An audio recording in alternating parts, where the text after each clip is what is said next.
Wait for that to say we are live. We are live. It is 6 a.m. Houston time, and I believe 1 p.m. in South Africa. This is Authentic Dev with Jenny Schmal. She is an author, a speaker, and a relationship coach. And Jenny and I met on Facebook through various groups. And we both she has written several books, but I just wrote my first one. And so we're going to talk today about the flow of creativity, about the importance of listening to your intuition, of being creative, of working with your dreams and visions. And we're just going to kind of see where it goes. So I'm going to let Jenny introduce herself. And if you come in via Facebook or YouTube, please comment so we can know we're here. And if you have any questions, we'll be sure to answer them. So without further ado, Jenny, tell us just a little bit more about yourself, and then we'll just jump into it. Well, I think one thing I did want to say, I've actually been to Houston, Texas. Really? About nine years ago, I went to a personal development seminar. So I've been into Houston, Texas, and some beautiful shopping center, but I never got to meet you then. Who knew I would meet you later on social media? I know, and you know, I wasn't living in Houston 9 years ago, so you would have had to come to the Seattle, Washington area to find me. That's where you would have found me, but very close. It's still hot. Nothing's changed. It was very hot. Yes. Yeah. Well, as you said, I'm Jenny Schmal. I'm a relationships coach. I'm an author. And I love all things spiritual and all things personal development. And I live in Johannesburg, South Africa. We call it the City of Gold. And I'm a city girl. I love the buzz of a city. And I'm just thrilled to be chatting to you today about the flow of creativity. Awesome. So the City of Gold, what's the background there? Well, a very long time ago, we have many, many gold mines in South Africa. Some of the biggest gold and diamond mines in the world are in South Africa. And because Johannesburg is the central financial hub, like New York would be in America, we call it the City of Gold. It's also one of the largest man-made forests. It's a city of trees. We love trees, we love nature, and we just adore being surrounded by these trees. So sounds fabulous. And I like the moon in the background. We were talking about that before the show, and I'm sure we'll get into that. So let's tell us a little bit about your most recent book that you did. We've both done kind of some recent things, and we're going to talk about, like I said, the flow of creativity. Really, we're going to go wherever the spirit goes with this. But tell us a little bit about your book, how it came out. You know, where was the spark? Well, sometime last year in 2019, before Christmas, I started a new coaching series, which was called Finally Find the Love of Your Life. And a whole lot of things happened. And then this year, it sort of didn't go forward because we had COVID-19. And I was invited to join an online group by a very good friend of mine, who is an awesome editor, illuminator. She channels people's messages and helps them distill what their message is. And she decided to run a group of wannabe writers, let's call them that, or some that have already written a book like myself. And the offer was no cost, free. Do you want to write a book in 30 days? And I think we started around the 30th of April. And by the 17th of May, out of 26, 12 or 13 people had published, and some are still in the process and will publish. So I was one of those people. And it was an awesome process. And I love the group dynamics, because when you're in a group, it seems like some people in the group pull others and uplift others. And then when those are struggling, the others in the group uplift them. So group dynamics are very powerful. You never know who you're going to meet in the group. And some fantastic books, and some people that you know have also written a book, you know, from being in that group. But so I took the Finally Find the Love of Your Life coaching series, which is really about relationships. And in Johannesburg, I run a divorce support group, pro bono. And so I work with people that have relationship problems and need solutions. Mm-hmm. So the book came from that, but the book really is a story about my relationships throughout my life, so used as a metaphor to explain or to show or to encourage people that when they look at their life, they will see that they created their choices in relationships. So I'm of the belief, and it took me a long time to believe this, is that, sometimes we say, oh, well, that person just didn't fit. Well, at that time they did, because you chose them. Well, that's interesting. That's And a good that's way to sort of look at it.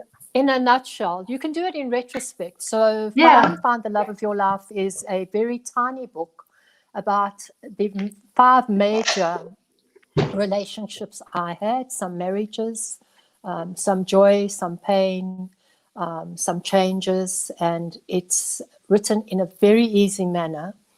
And most people who've read it so far have said that they saw how they chose relationships in their lives. And I'm hoping that more people will do that.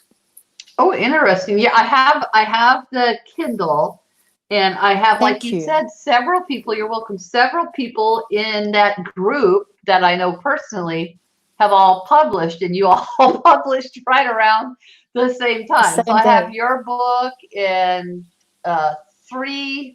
4 other people. 2 were in the group and 2 just did on their own. And so I'm like, but and plus when I read, I want to read with intent.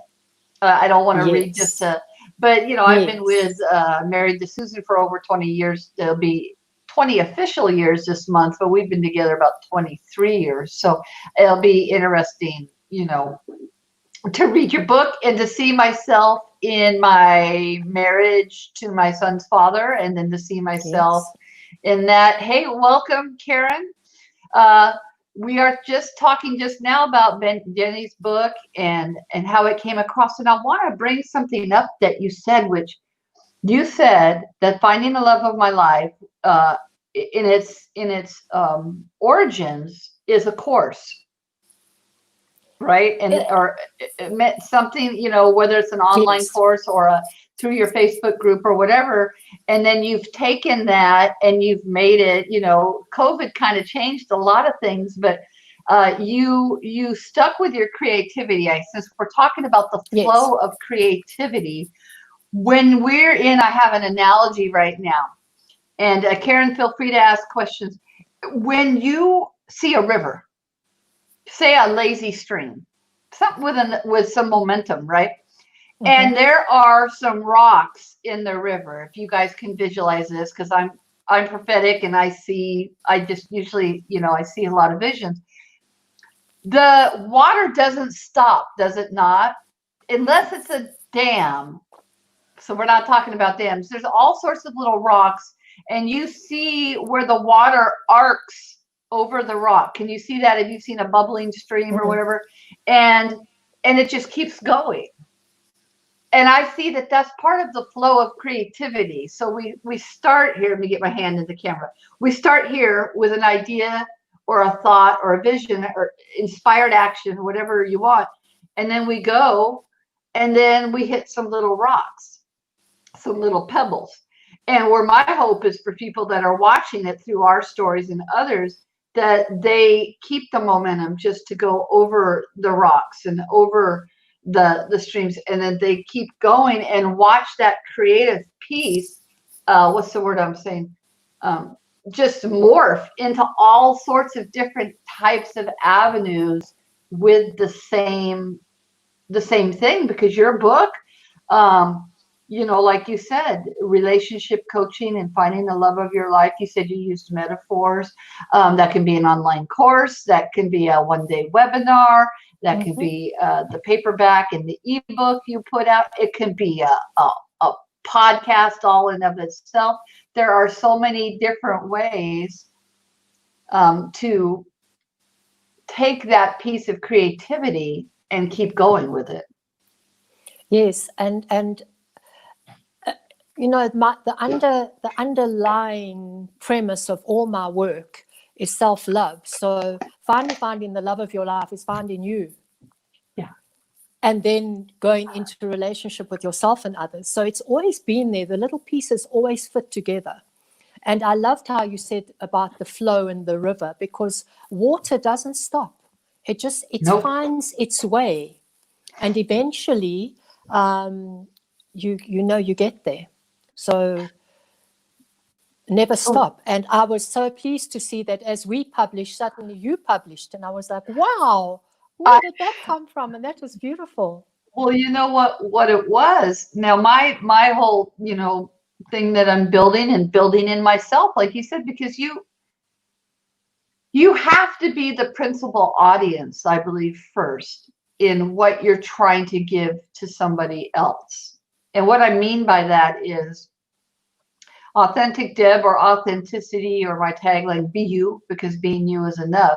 That's a message that between me and God, I've had to learn, and I'm always on a journey of loving and accepting and understanding my own greatness, not in and of myself, but my own greatness and my own authenticity. And so you learn these messages, through, like, you looking back on your relationships. What did I learn? What is my part? In all of that. And I loved how you said, I'm going to rabbit trail for a minute. But I love it when it's your own show, because you can rabbit trail if you want to. That's beautiful. And you can too.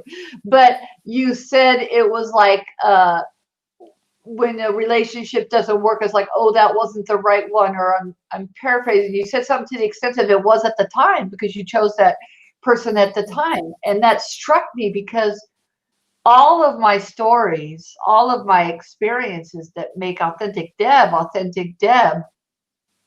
I chose those. I can say that outside situations did this or that. And some of that is true when you're dealing with wounds and this and that, or especially when you're young.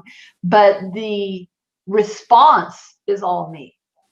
And the response and the way we live our life and the habits we pick up, or the coping mechanisms we pick up, that's all Debbie. And I can't say Jenny hurt my feelings, and so I went and acted a fool. I can say Jenny, I allowed Jenny to hurt my feelings, and I acted like a fool. So that's a side trip. Maybe that's just for somebody listening later, to know that nobody has that type of power over you.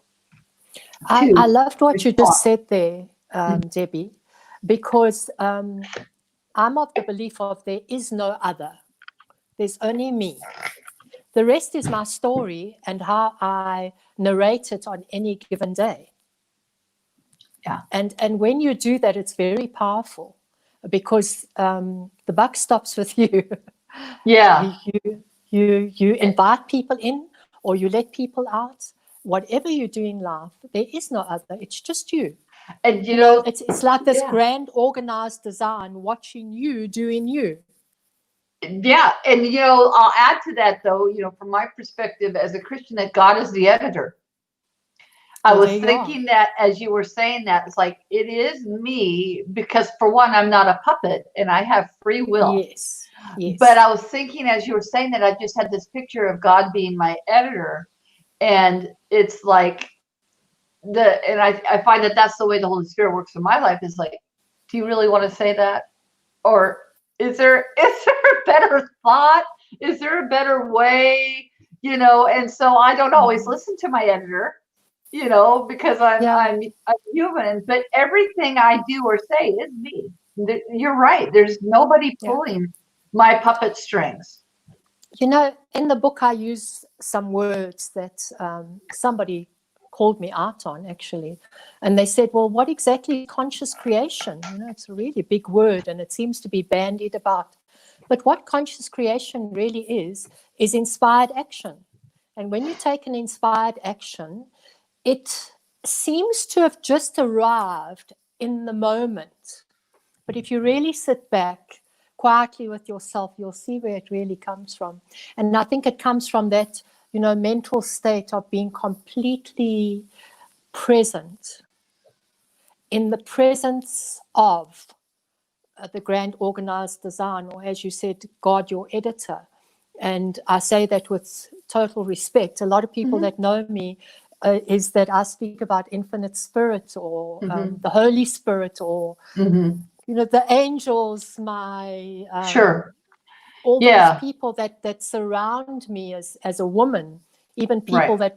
that are not alive anymore, but very alive in my world. And when we're in that creative moment, we're at one with, and you could say God, or because it Well, would yeah, work. I mean, and yeah, I mean, that's what I love about what I'm trying to do with this podcast is staying who I am, but freedom for people. People don't have to be where I am or use the language that I use, as far as that, because I can't change anybody. I just speak from my own experience. But yeah, I mean, the creator or consciously creating, there is a consciousness to creating, and I liked how you said that. Usually, it's something, if I'm honest with myself, which is really a key point, I would say, for any of our listeners, regardless of what they have going on in their lives right now, whether you're trying to create or you have marital problems or whatever it is that you must be honest with yourself as far as really looking deep and what are you really thinking, and what is you could say, well, I have a fear of X, and if I was coaching, I'd probably want to dig down more. Well, what's really the root? What's really the root of that?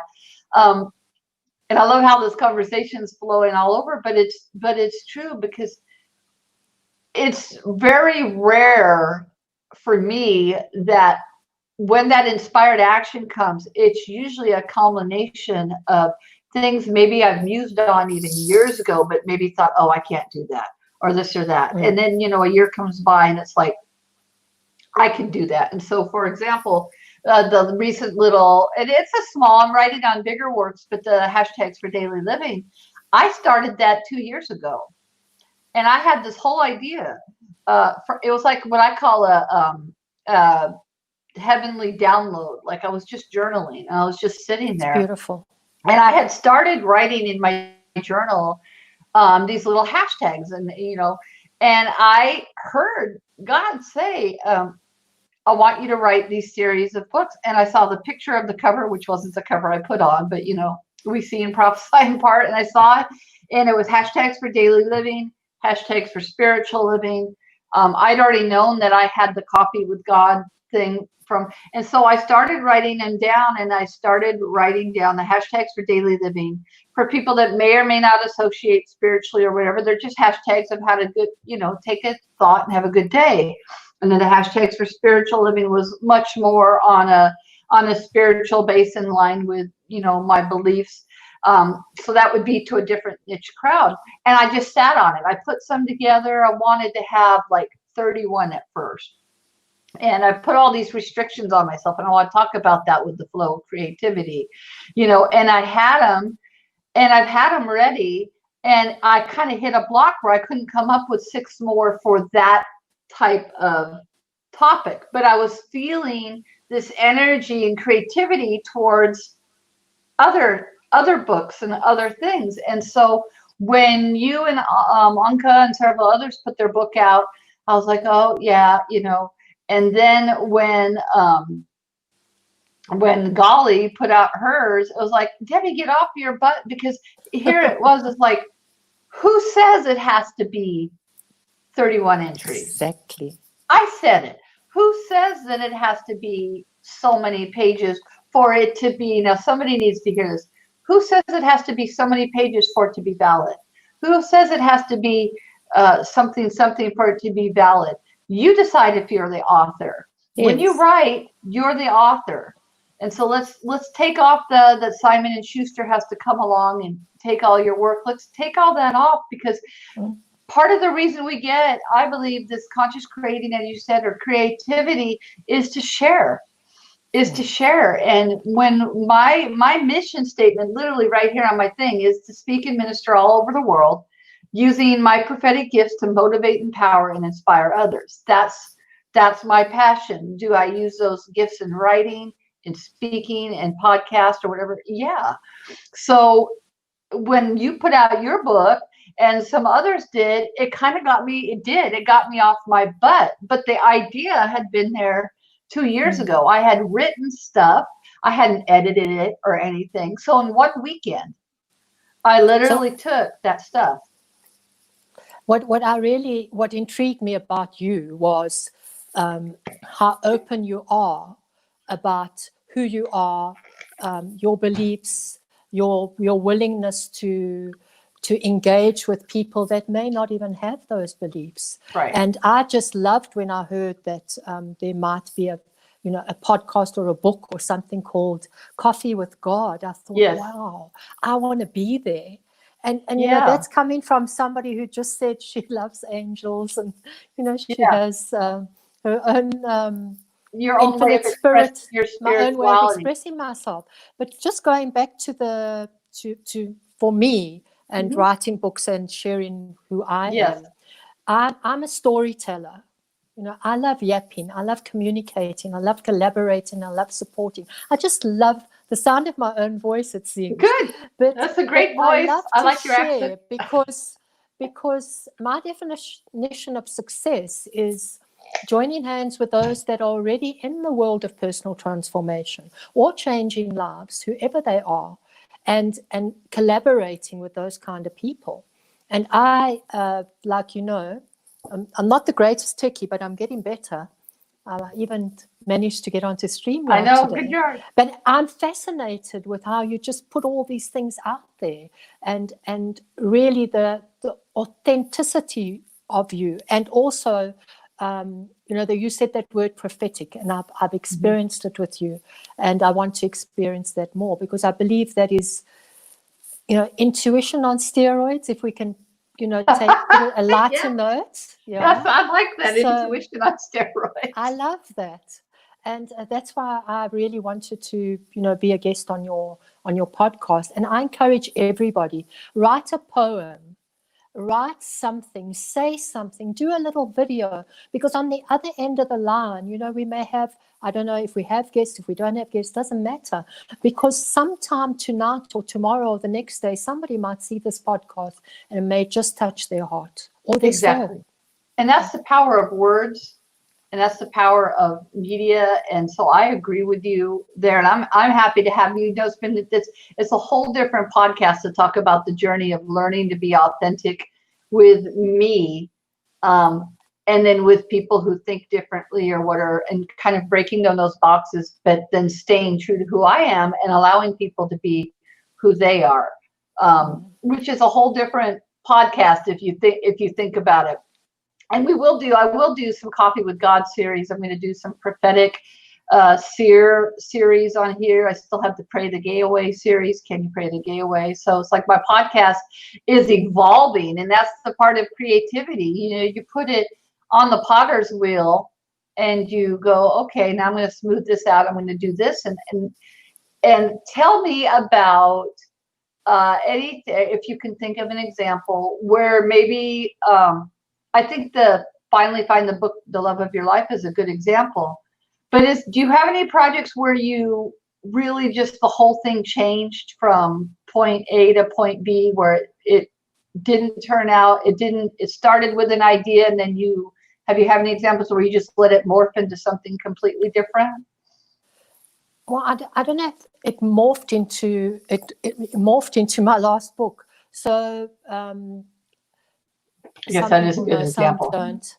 I had 3 deaths in my family between 2009, 2008, and 2011. Some very dramatic changes and very traumatic time for me.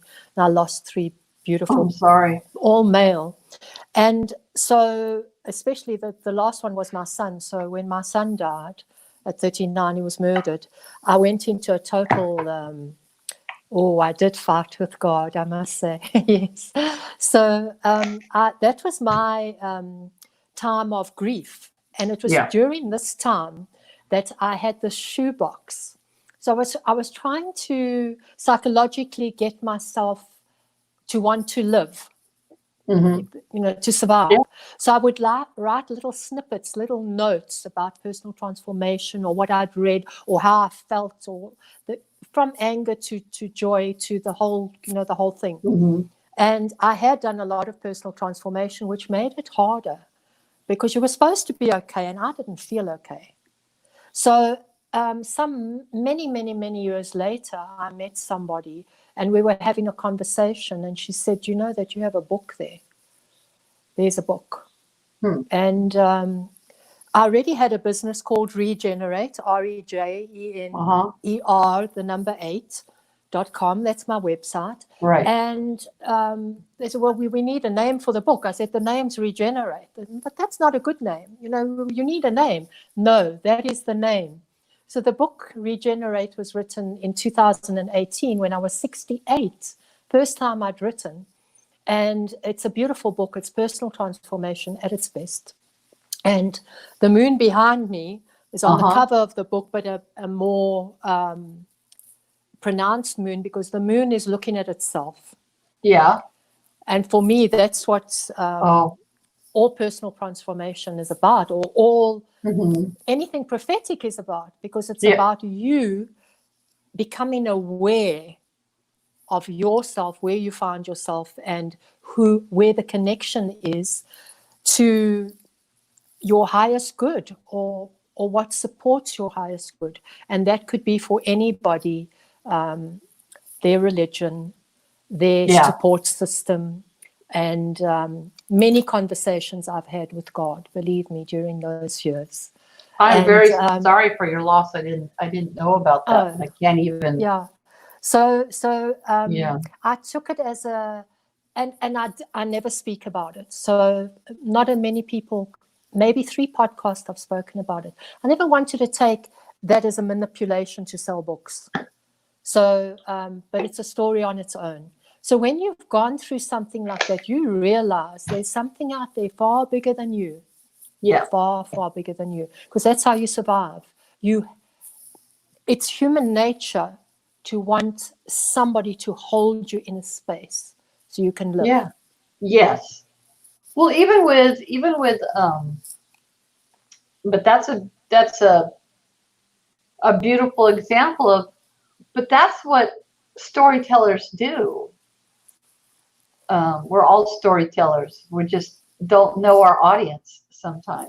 Your audience is you first, but it's about giving of what you have, and that's through those experiences and everything, and trusting, like you said several moments ago, that it's 6:30 in the morning here and 1:30 where you are.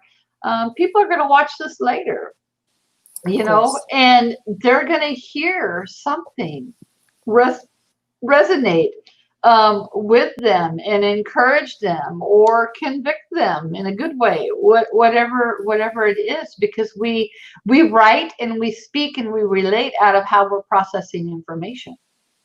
Absolutely. I love the concept of the book, the moons, kind of reflecting and looking at each other, and I just want to say this. Not that you have to share that, about your son, because that's so deeply personal and painful, but there's nothing wrong with the message of saying, through this dark time, this is what I learned, and here's the story of, coming to. My son was a huge Christian. So for my son, everything was about Jesus. And after his death, that taught me a lot. So I went to investigate, and that could be a whole other podcast. Yeah, probably. So, yeah. Yeah. But if I may share something, there's a little book, and it's called When God Winks. And it's by Squire Rushnell. And it was written maybe 50 years ago. And it's a lovely book for everybody to read, because so often God winks and we don't acknowledge, or we don't listen, and we leave it in the shoebox for a later time. Oh, I have a story about that. When God winks. Yeah. Okay, so I'm going to tell you something.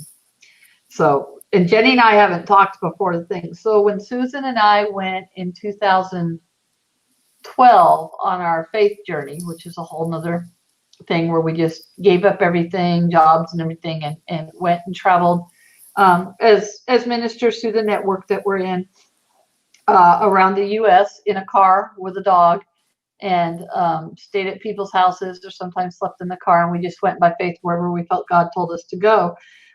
We saw what we called God winks all along the way. And we talked about back in 2013, and it's one of those books on the shelves. We said we were going to write a book called God Winks, just a little book about our journey, our faith journey, and all the different times that, and I'm going to share one little story. So we were at this conference in 2012. We had just gotten on the road, and we're living in the car. You know, we drove for 18 months around the country, living by faith, no jobs or anything. And we went to this little conference of the network we were in, and we forgot our toothpaste. And we're like, oh, you know, and we sat down in the conference with some friends that we knew that were from, because this conference, you know, drew people from all over the U.S. and out of the country. And we were just kind of talking like, oh my gosh, we're going to have to go to the store after this. And like, when you're at a conference and stuff, the last thing you want to do is have to, you know, because they're jam-packed, busy, right? You're going out to dinner or lunch after sessions with people, and it's just a very busy 3 days. And we were just kind of like, wham, we're going to have to go buy some toothpaste. I can't believe we forgot to pack toothpaste, you know.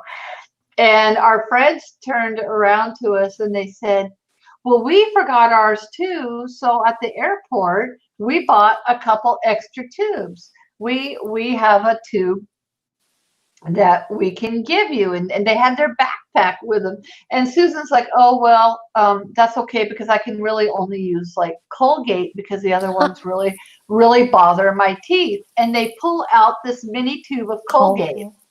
And we kind of look like, oh, I guess God's winking at us. And so then it kind of became this theme throughout. It was like, I got you. You know, I got you. I see you. So anyways, I just, when you said when God winks, I'm like, oh my God, to me, that's like a confirmation of I gave you, you got that inspiration back in 2012, 13, 12. When are you going to write it? Yeah. And so for me, you know, I was going to end with, for me, this is a God work. Yeah. And we didn't manage before. It was a few months ago, and the God wink was still there. And so today we've actually, you know, got there. And I'm hoping that one day, if I have a podcast, you'll be one of my guests. Oh, I'm waiting for somebody to invite me. You know, it's funny. My friend does human design. Which I don't. Have you heard of that, human design? I have. It's not astrology, but you take anyway. It's kind of interesting, but like manifestors and projectors and this and that. And see, that's the fun part, is I can stay who I am, but that doesn't mean I understand all of their stuff. But I, you know, hey, you know, tell me about it. So she came back with mine, and I am a projector. And I'd have to look up what that means again. But this is the one thing I do remember from it, which was so me. It said that one of the comments was, wait for the invitation. Like projectors, wait for the invitation, because I have all this vision and I see all these things. Yes. And then you can get frustrated, you know. And so I've been musing on that really for the last 2 years now, where then she told me that wait for the invitation, where in the past, you know, it'd be like, oh, but knowing you have something to offer, you know, and it's almost, and then it doesn't happen or this or that. So now I'm just like, you know what, this is my podcast. I can do what I want. And if somebody wants me to talk, that's great. But otherwise, I can do. So it's all part of that creative process. You know, even just sitting here with you, I get ideas. And I think that that's part of the flow of creativity that I'd like our listeners, when they watch this, to understand that there's really no limits. You said you did your first book, Sargana, at 69. For one, I didn't. 68, yes. 68. And now you're 71? I believe so. Wow. And I wouldn't have thought that either. And you're still writing. And here I was thinking that I'm behind the game at 57. And so I think that there's an insidious, I don't know what the right word is, an insidious mindset that whether you grow up in South Africa or in the States like me, that there's these time blocks of when you're allowed to do certain things. And it's simply not true. I came up with a hashtag. When I say I came up, again, it's the spirit, it's like, it kind of is things you're musing on comes. It's like a hashtag while still breathing.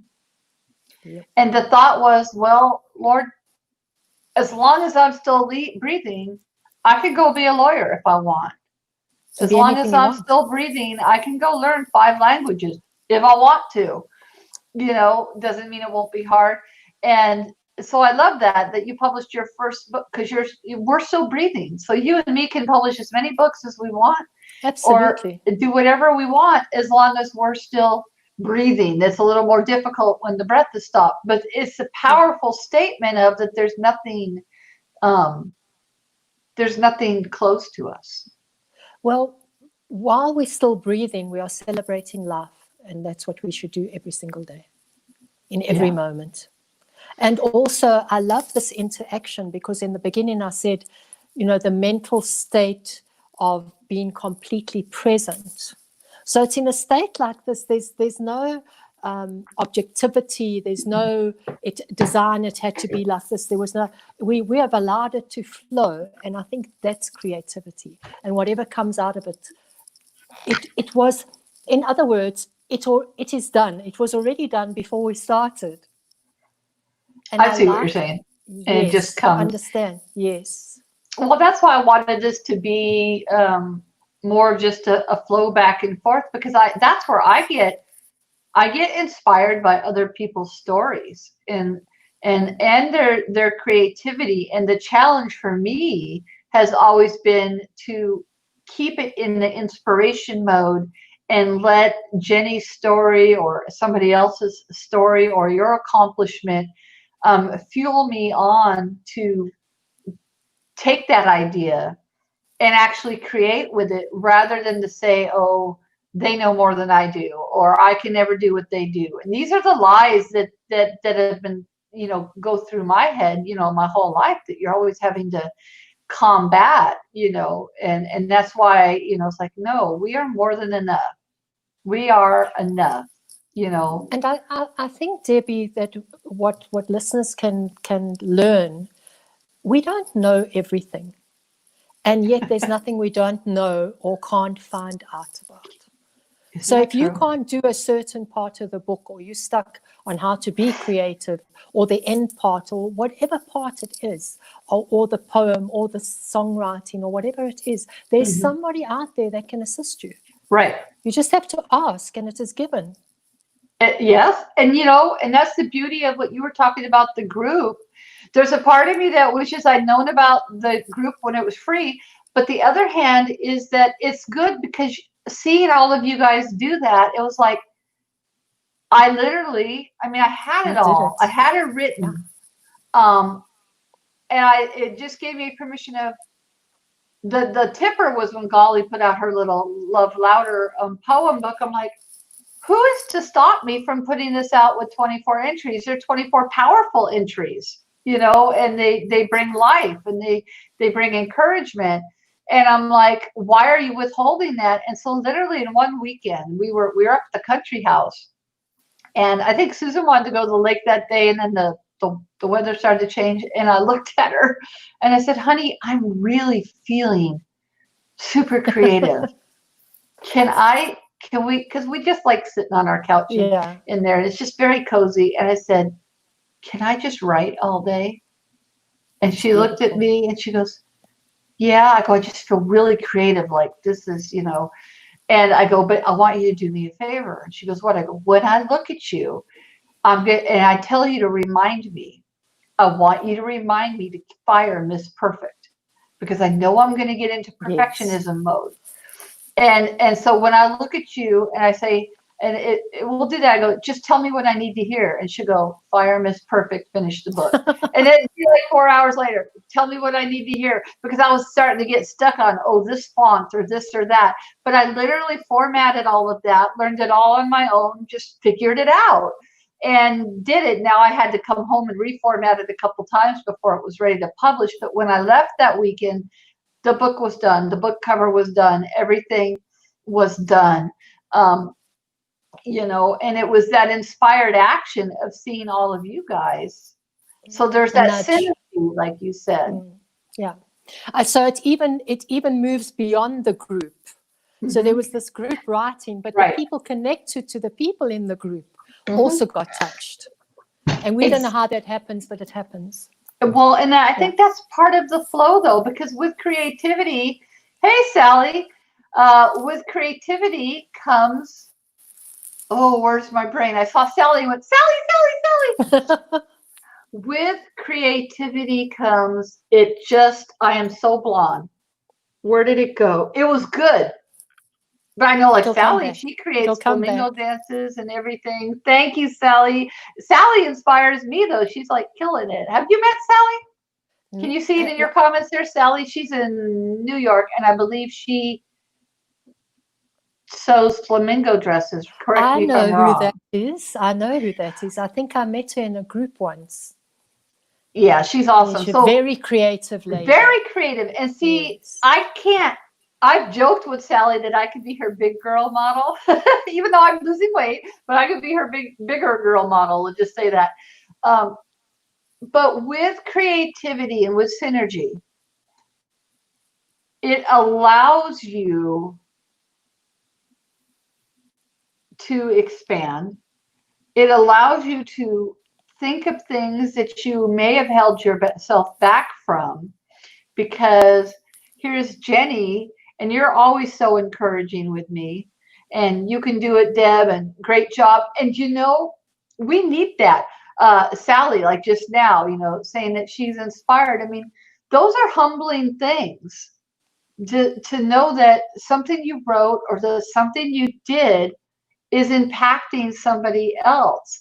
And I am really the more creative when I'm outside of my own head. Oh, yes.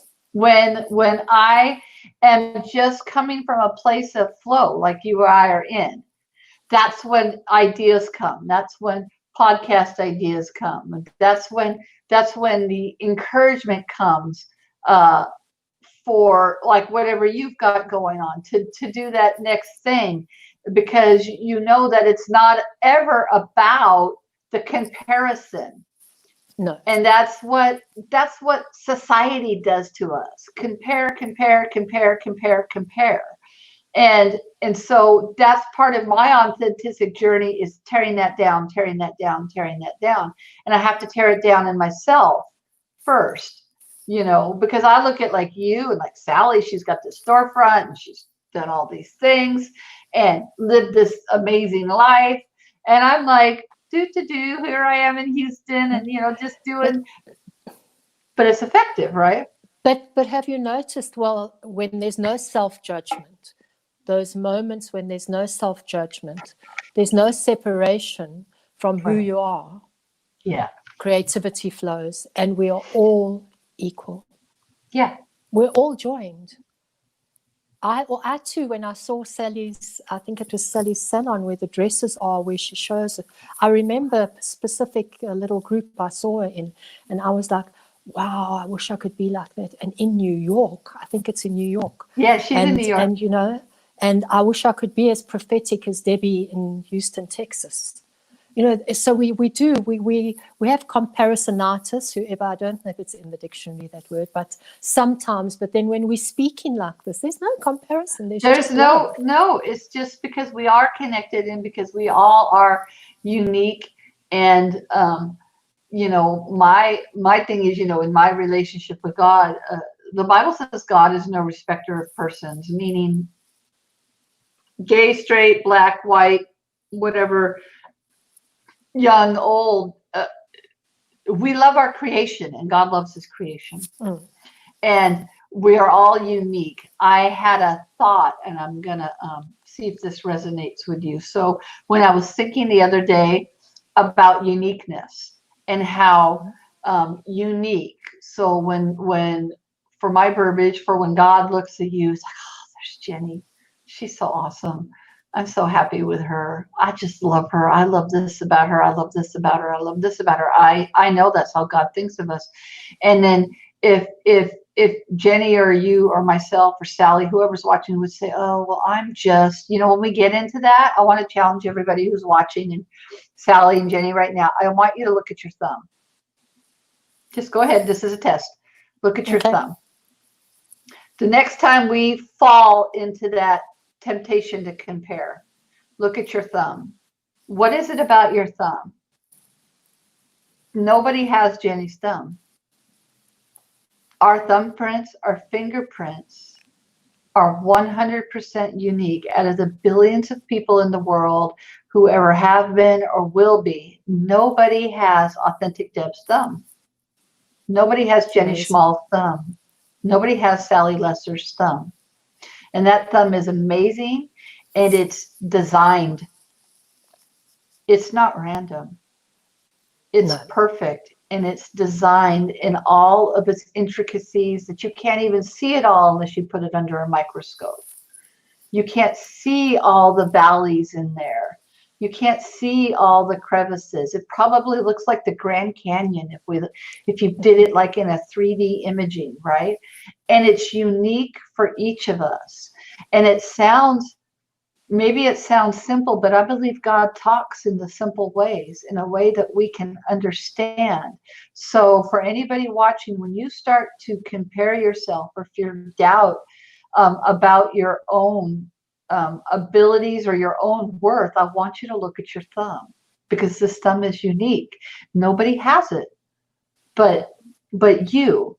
And so, Jenny, as you do what you do, you I just put my thumb on you.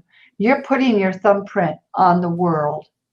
You're Yes. putting your thumbprint, your DNA, your character, your integrity, your empathy. You're a very empathetic person. You put that into the world, and it imprints into others. I just saw this picture just now of you with your thumb, and it was almost like glowing like purple. And Wow. you put your thumb on somebody's cheek, and you could see this faint outline of an imprint, and that imprint on their cheek is going to stay with them the rest of their lives, and it's going to be there. And it's almost like I see it, so it lights up and then it fades, so nobody knows it's there. But then there's going to be times in their life where all of a sudden it's going to glow, and that's when they're remembering or being encouraged by the thumbprint that you put on them. And that's with your words, with your you're a great exhorter, you're a great encourager, and people need that. And so that's what I hear for you prophetically, is like this thumbprint. Every time you encourage somebody, there's this thumbprint that goes onto them, and it's like if you've ever seen a movie where all something lights up on somebody's skin. That's exactly what it is. And they might not always feel that and know that, but in the spirit, that's what's happening, because you've put that unique DNA that is only Jenny, and touch them. And you're going to do that. You already do that. See, that's the thing, is we all do that. But I really see that for you. Karen says you are definitely a great encourager. And so Thank you. that thumbprint that is Jenny is going to stay with them. And they're going to be able to draw on that, sometimes consciously. Sometimes they're going to go, oh, yeah, Jenny sent that to me. And other times it's going to be a silent whisper in their spirit that something that you said, or just how you make people feel. People are going to be able to draw on. It's like taking a deep breath and going, and you remember something, or you remember, like we talk about manifesting, or when we meditate or we pray, we think about something good, like if somebody's in fear or if they're anxiety, and then we sometimes just our subconscious goes, remember this, remember that, and then our whole body just relaxes. It's right? beautiful. And so that's what I see for you, and then the impact that you have. And so I just bless you with that and encourage you with that. May I just say that that's some of the most beautiful gift I've ever got from anybody. So I thank you. And I understand. Well, I don't have to understand, but I embrace it, because I believe that what we give to somebody else is allow them to find the untouchable part of them. Because even when you're going through the biggest trauma, there's a part of you that is untouchable. And you would understand, with your beliefs, where that comes from. Mm-hmm. And it was just beautiful. And by the way, seeing that Karen is listening, I read her book on Saturday. I started. The Karen. I just saw that. Karen? Okay, in the States. Is that the Karen? Karen Lancaster? Is that the gal you're talking about? Hey, yes. Karen. I started reading at 1:00 on Saturday, and when I finished, it was dark. It's an extraordinary. I'm going to read it. Look, I'm looking at the comments. Like, Karen is right there. Hey, what's up, Karen? I want to read your book. Right before this, I saw that I saw that the Kindle version, because I'm just a big Kindle girl. Unless it's Susan and I, really the only books we have that are like our spiritual books, concordances and whatever. You will love this book. I want to connect with you, Karen, but I went to do it, and then I wasn't logged into Amazon, and I had to get on here. So I'm like, okay, later today, I'm going to get your book, because we probably have some. I wasn't married to a pastor, but definitely, man, that's for another story. Which is why I have the series. I haven't done one in a while called "Can You Pray the Gay Way?" So Karen, maybe you'll be a good guest for that. And that's what I love about this podcast. Huh? We've been talking for about 52 minutes. I don't know who's going to listen to such a long podcast, but it sure has been. They will. Prophetically beautiful. Yes, thank you. They will get there. But with that, there's so much more we could talk about. First, I want to share. I'm going to share in the comments a link to your book. Thank you. I want to know, of course, I'm going to put them both in there. So there is the link to finally find the love of your life. And then my little book, Hashtags for Daily Living, which is just where I take a hashtag thought and I just write on it a little bit. I know we're going to start the Coffee with God series. You inspired me to do that on my podcast. It's just hard to work full time and do all these other things, but definitely I have the Pray Gay Way series. I see you doing, haven't you started a podcast in the past or no? Me? I threatened. You threatened? No, what happened was I had a Facebook group, and it was called Perfect Pitch, where I was going to interview people. Now, knowing that I'm not a great techie, but I do have a friend who's just written Taming the Tech Monster, so she can help me. But so I was already, I had 60 people to interview, great interviews lined up. And I went on the live, I invited the guest, and the guest never arrived. And I was saying, okay, I see we live, but our guest hasn't arrived yet. Maybe Facebook's taking a bit long, but it took longer and longer and longer. And my default is I don't like to be embarrassed or humiliated. And I was so embarrassed, I never did it again. Oh, we got to do it. And that was 2 years ago. Oh, ma'am, no, because that's the other thing that you definitely. So what I'm doing right now is StreamYard. Now I have the paid version, which means you can see my little logo up there and this and that. But you can You can do StreamYard for free up to one spot at a time. So it will go live. Like I'm live on my Facebook wall right now. Now the paid version that keeps my downloads for 7 days, and I can download the video or audio or both of this.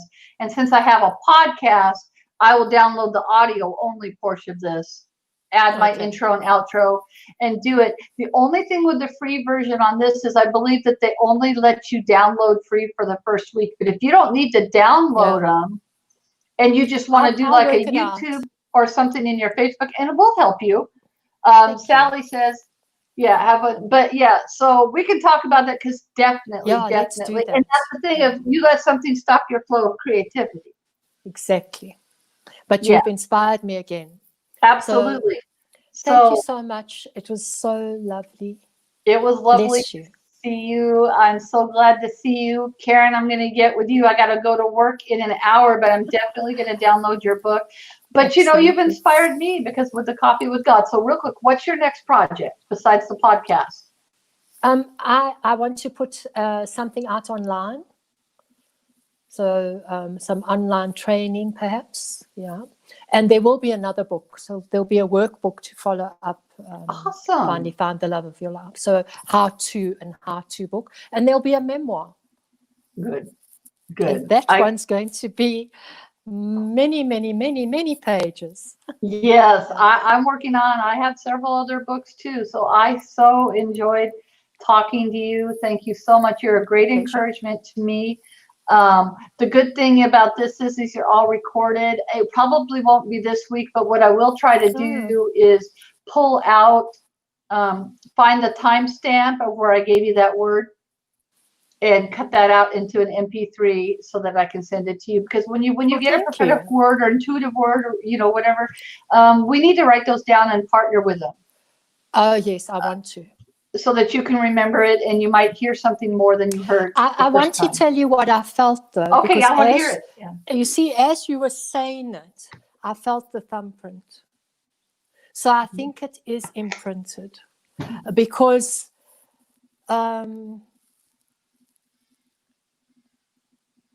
it was like a truth I already knew, but you put the words to. Mm-hmm. And I just want to thank you so much for that. Oh, you're very welcome. And, and I always say, somebody once asked me, and it was like, who's your spirit guide? When we're talking about that, the Christian world, the metaphysical world, or the woo-woo or whatever. And I said, I just go straight to the big guy. I just go straight to the Holy Spirit. And they kind of laughed and they said, well, don't you talk to angels? And I go, well, I'd be a hypocrite to say angels don't talk to us. I go, but I just go straight to what I believe you to be the source, but at the same time, I'm not putting anybody else down. So, I always say, was it Corrie ten Boom? Do you know who Corrie ten Boom is? Yes, I do. One time they asked her, how does she deal with so many compliments? When I was a young adult, I could never handle compliments. Like, oh, that was a beautiful song, Debbie, or this or that. And I was just so insecure, I couldn't handle anything. And I read this book, and she said when people would compliment her, she had this visual of she would like hold out her hands and like take a rose. It was like a rose. And she'd get all these compliments. And at the end of the day, she'd visualize putting them at the feet of Jesus and saying, this is for you. And so that's where I say anything good that comes from me, yes, I'm the one speaking. I own my own actions. But I know I'm hearing from, so when I give you a word about a thumbprint, it's because I'm hearing from the Holy Spirit. And so it's God's thoughts and intentions and heart for you. And he trusts me enough to filter it out of my mouth and give it to you. So you've been touched by the Creator. I love you. Thank you. Bunches. Thank you. Love you too. Karen, I can't wait to meet you, everybody. Ciao, ciao. See you guys. Bye.